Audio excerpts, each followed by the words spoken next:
How to log Google Docs file from editing by anyone. So in this video tutorial I'm going to show you the easiest way, and any other and more setting I'm going to explain you. So guys, let's start with the video. Before we start, I request you, if you like this video, hit the like button, subscribe my channel, and don't forget comments below. Okay, so let me open Google Docs. Okay guys, so this is my Google Docs file. I have opened it, and this is my Google Drive. As you know, the file only saved in the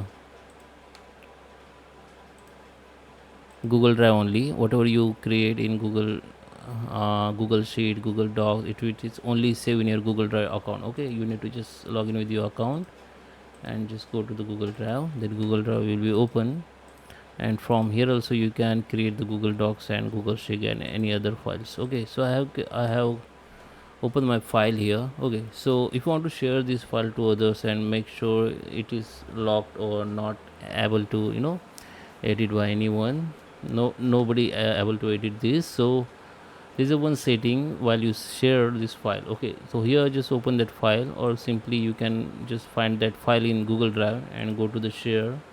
Just click on the three dot option, go to the share. This pop-up window will be open. Okay, so same I will show in this file.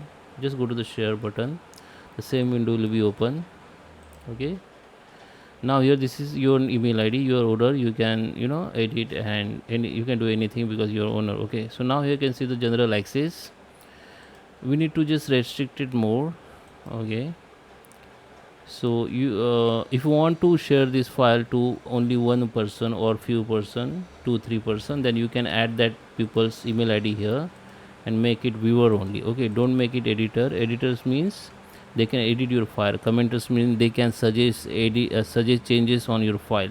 If you log this file and if you want to only make sure the people can only view it, then just make it viewer only and just send the notice the notification to these people. Okay, or same as you can add many email ID here if you want to share this file only few only. But if you want to share a file to if you want to share this file to many people, or if you want to share this file to a group of people, then you can use this option. Make sure anyone with this link, and make sure it is viewer only. Okay, don't make editor or commenters, viewer, and just copy that link and share it. Okay, here you need to just add, and you can make sure the viewer and just copy link from here, and when you send the notification to the this per peoples, okay, the link will be sent along with the email ID. Okay, this notification. Or you can also copy this link from here and share to your email ID or WhatsApp, any other platform. Okay, so this also you can change the anyone this link, make the viewer, and just copy the link, and you can share it to the peoples from your email. Okay, so I hope you like this video. Please subscribe me. Thank you for watching.